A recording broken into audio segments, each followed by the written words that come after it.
ଜୟ ଜଗନ୍ନାଥ। ଶୁଭ ସକାଳ ଦର୍ଶକ ବନ୍ଧୁ। ଚାଲନ୍ତୁ ଆଜି ଦିନର କିଛି ଗୁରୁତ୍ୱପୂର୍ଣ୍ଣ ଖବର ଉପରେ ନଜର ପକାଇବା। ତା ପୂର୍ବରୁ ଆମ ଚ୍ୟାନେଲକୁ ନୂଆ ଆସିଥିଲେ ଚ୍ୟାନେଲକୁ ସବସ୍କ୍ରାଇବ କରି ପାଖରେ ଥିବା ବେଲ୍ ଆଇକନକୁ କ୍ଲିକ୍ କରି ନିଅନ୍ତୁ।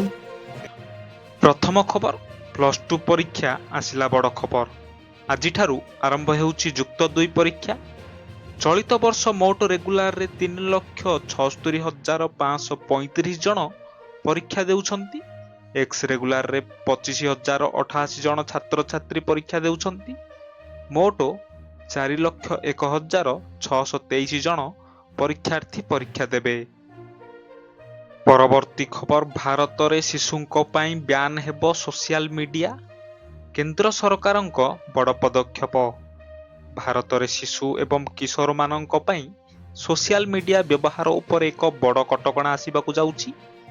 କୋମଳିତ ପିଲାଙ୍କ ମାନସିକ ସ୍ୱାସ୍ଥ୍ୟ ଏବଂ ସାଇବର ସୁରକ୍ଷାକୁ ଦୃଷ୍ଟିରେ ରଖି କେନ୍ଦ୍ର ସରକାର ଏବେ ସୋସିଆଲ ମିଡିଆ ବ୍ୟବହାର ପାଇଁ ଏକ ନିର୍ଦ୍ଦିଷ୍ଟ ବୟସ ସୀମା ଧାର୍ଯ୍ୟ କରିବାକୁ ଯୋଜନା କରୁଛନ୍ତି। ଏଥିପାଇଁ ସରକାର ବିଭିନ୍ନ ଟେକ୍ କମ୍ପାନୀଗୁଡ଼ିକ ସହ ଆଲୋଚନା ଚଳାଇଛନ୍ତି। ପରବର୍ତ୍ତୀ ଖବର, ମହିଳାଙ୍କ ପାଇଁ ଖୁସି ଖବର। ଆସନ୍ତା ମାର୍ଚ୍ଚ 8ରେ ଅନ୍ତର୍ଜାତୀୟ ମହିଳା ଦିବସରେ ସୁଭଦ୍ରା ଯୋଜନାର ଚତୁର୍ଥ କିସ୍ତି ଟଙ୍କା ପ୍ରଦାନ କରାଯିବ।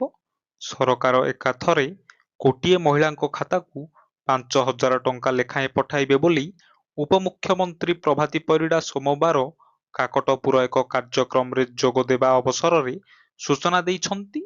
ସୂଚନା ଅନୁଯାୟୀ ପ୍ରଥମ ଓ ଦ୍ୱିତୀୟ କିସ୍ତିରୁ ବାଦ ପଡ଼ିଥିବା 2,55,265 ଜଣଙ୍କୁ ଟଙ୍କା ଦିଆଯାଇଥିଲା। ସେମାନେ ଏକାସଙ୍ଗେ 2ଟି କିସ୍ତି ପାଇଛନ୍ତି। ସେହିପରି ଅଭିଯୋଗ ଶୁଣାଣିରେ 24,018 ଜଣ ହିତାଧିକାରୀଙ୍କୁ ସୁଭଦ୍ରା ଟଙ୍କା ଦିଆଯାଇଥିଲା। ପରବର୍ତ୍ତୀ ଖବର, ଫେବୃଆରୀ ଅଧାରୁ ଟାଇଁ ଟାଇଁ ଖରା, ଆଗକୁ ଅସମ୍ଭାଳ ତାତି। ରାଜ୍ୟର 7ଟି ସ୍ଥାନରେ ପାରଦ 33 ଡିଗ୍ରୀ ଅତିକ୍ରମ କରିଛି। ସମ୍ବଲପୁର ରାଜ୍ୟର ସବୁଠୁ ତପ୍ତ ସହର ପାଲଟିଛି। ସେଠାରେ ସର୍ବାଧିକ ତାପମାତ୍ରା 33.8 ଡିଗ୍ରୀ ରେକର୍ଡ କରାଯାଇଛି। ସେହିଭଳି ଝାରସୁଗୁଡ଼ା ଓ ତାଳଚେରରେ 33.4 ଡିଗ୍ରୀ, ସୁନ୍ଦରଗଡ଼ରେ 33.2 ଡିଗ୍ରୀ, ହୀରାକୁଦରେ 33.1 ଡିଗ୍ରୀ, ଢେଙ୍କାନାଳ ଓ ଭୁବନେଶ୍ୱରରେ ପାରଦ 33 ଡିଗ୍ରୀ ରେକର୍ଡ ହୋଇଛି। ପରବର୍ତ୍ତୀ ଖବର, ସରକାରୀ କର୍ମଚାରୀଙ୍କ ପାଇଁ ଖୁସି ଖବର। ଆଉ କିଛି ଦିନ ପରେ ରଙ୍ଗର ପର୍ବ ହୋଲି ଆସିବାକୁ ଯାଉଛି, ଯାହା ପୂର୍ବରୁ ସରକାର କିଛି ବଡ଼ ଘୋଷଣା କରିପାରନ୍ତି, ଯାହାକୁ ନେଇ ଏବେଠୁ ଚର୍ଚ୍ଚା ଜୋର ଧରିଛି। ମାର୍ଚ୍ଚ ମାସ କେନ୍ଦ୍ର ସରକାର କର୍ମଚାରୀଙ୍କ ପାଇଁ ଖୁସି ଆଣିବାକୁ ଯାଉଛି। ଗଣମାଧ୍ୟମ ରିପୋର୍ଟ ଏବଂ AICPIW କନଜ୍ୟୁମର ପ୍ରାଇସ୍ ଇଣ୍ଡେକ୍ସ ଫର ଇଣ୍ଡଷ୍ଟ୍ରିଆଲ ୱାର୍କର୍ସର ସଦ୍ୟତମ ତଥ୍ୟ ଅନୁସାରେ ସରକାର ହୋଲି ପାଖାପାଖି ମହଙ୍ଗା ଭତ୍ତା DA ବୃଦ୍ଧି ପାଇଁ ଆନୁଷ୍ଠାନିକ ଘୋଷଣା କରିବ ବୋଲି ଆଶା କରାଯାଉଛି। ଏହି ବୃଦ୍ଧି ଜାନୁଆରୀ 1, 2026ରୁ କାର୍ଯ୍ୟକାରୀ।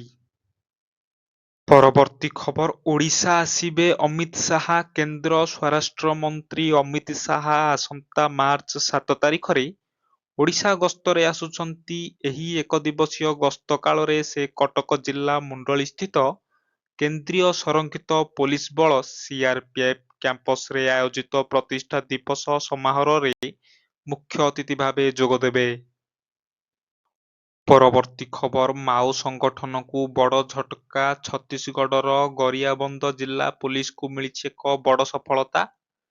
ଛତିଶଗଡ଼ ମୌନପୁର ଥାନା ସାତାମାରୀ ପାହାଡ଼ ଅଞ୍ଚଳରେ ମାଓବାଦୀଙ୍କ କ୍ୟାମ୍ପ ଠାବ କରିଛି ପୋଲିସ। ସେଠାରୁ 2ଟି SLR, ଗୋଟିଏ ଇନସାସ୍ ଏବଂ ଗୋଟିଏ 12 ଅସ୍ତ୍ରଶସ୍ତ୍ର ଜବତ କରାଯାଇଛି। ଜିଲ୍ଲା ପୋଲିସ ବାହିନୀ ଗରିଆବନ୍ଦର ଇଥାଟ୍ ଅପରେସନ ଟିମ୍ ଦ୍ୱାରା କାର୍ଯ୍ୟାନୁଷ୍ଠାନ ହୋଇଛି। ଫଳରେ ଗରିଆବନ୍ଦ ଅଞ୍ଚଳରେ ନକ୍ସଲ ହିଂସାର ସମ୍ଭାବନାକୁ ପଣ୍ଡ କରାଯାଇପାରିଛି। ପରବର୍ତ୍ତୀ ଖବର, ଜାନୁଆରୀରେ ବେରୋଜଗାରୀ 5%କୁ ବଢ଼ିଛି। ଦେଶରେ 15 ବର୍ଷ ଓ ତଦୁର୍ଦ୍ଧ ବୟସର ଲୋକଙ୍କ ମଧ୍ୟରେ ବେରୋଜଗାରୀ ହାର ଗତ ବର୍ଷ ଡିସେମ୍ବରରେ 4.8% ଥିବାବେଳେ ଜାନୁଆରୀରେ ତାହା 5%କୁ ବୃଦ୍ଧି ପାଇଥିବା ସୋମବାର ପ୍ରକାଶିତ ଏକ ସରକାରୀ ସର୍ଭେରୁ ଜଣାପଡ଼ିଛି। ଗତ ମାସରେ ଉଭୟ ଗ୍ରାମାଞ୍ଚଳ ଓ ସହରାଞ୍ଚଳ ବେରୋଜଗାରୀରେ ସାମାନ୍ୟ ବୃଦ୍ଧି ଘଟିଥିବା ପିଆରଡି ଲେବର ଫୋର୍ସ ସର୍ଭେରେ କୁହାଯାଇଛି। ଗ୍ରାମାଞ୍ଚଳ ଓ ସହରାଞ୍ଚଳରେ କମ ଶ୍ରମ ଶକ୍ତି ଅଂଶଗ୍ରହଣ ହାର ଏବଂ ଶ୍ରମିକ ଜନସଂଖ୍ୟା ଅନୁପାତ ମଧ୍ୟ ତଥ୍ୟରୁ ଜଣାପଡ଼ିଛି। ପରବର୍ତ୍ତୀ ଖବର ଏଆଇ କରିବ ଭାରତକୁ ଜ୍ଞାନର ମହାଶକ୍ତି।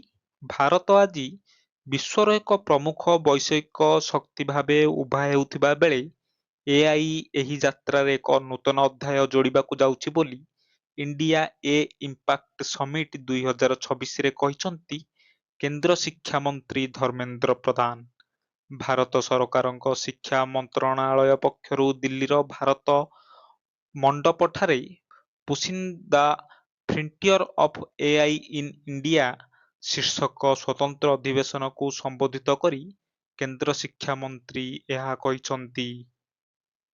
ପରବର୍ତ୍ତୀ ଖବର ଅଷ୍ଟ୍ରେଲିଆ ଆଉ ଟି-20 ବିଶ୍ୱକପରୁ। ଟି-20 ବିଶ୍ୱକପରେ ଏକ ବଡ଼ ବିପର୍ଯ୍ୟୟ ଦେଖିବାକୁ ମିଳିଛି। ପାଲକେଲାରେ ଜିମ୍ବାୱେ ଏବଂ ଆୟରଲ୍ୟାଣ୍ଡ ମଧ୍ୟରେ ହେବାକୁ ଥିବା ମ୍ୟାଚ୍ ବର୍ଷା ଯୋଗୁଁ ବାତିଲ ହୋଇଯାଇଛି। ଫଳରେ ପୂର୍ବତନ ଚାମ୍ପିୟନ ଅଷ୍ଟ୍ରେଲିଆ ବିଶ୍ୱକପ୍ ଦୌଡ଼ରୁ ବାହାର ହୋଇଯାଇଛି। ମ୍ୟାଚ୍ ବାତିଲ ହେବା ପୂର୍ବରୁ ଜିମ୍ବାୱେକୁ 1 ପଏଣ୍ଟ ମିଳିଛି, ଯାହା ସେମାନଙ୍କୁ ସୁପର 8 ପର୍ଯ୍ୟାୟକୁ ନେଇଯାଇଛି।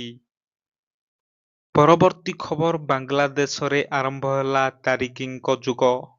ବାଂଲାଦେଶରେ ତାରିକ ରହମାନଙ୍କ ନୂତନ ସରକାର ଗଠନ ହୋଇଛି। ବିଏନପି ତାରିକ କ୍ୟାବିନେଟରେ 49 ଜଣ ମନ୍ତ୍ରୀଙ୍କୁ ସାମିଲ କରିଛି। ଏମାନଙ୍କ ମଧ୍ୟରୁ 25 ଜଣଙ୍କୁ କ୍ୟାବିନେଟ ମନ୍ତ୍ରୀ ଏବଂ 24 ଜଣଙ୍କୁ ରାଷ୍ଟ୍ରମନ୍ତ୍ରୀ ମାନ୍ୟତା ଦିଆଯାଇଛି।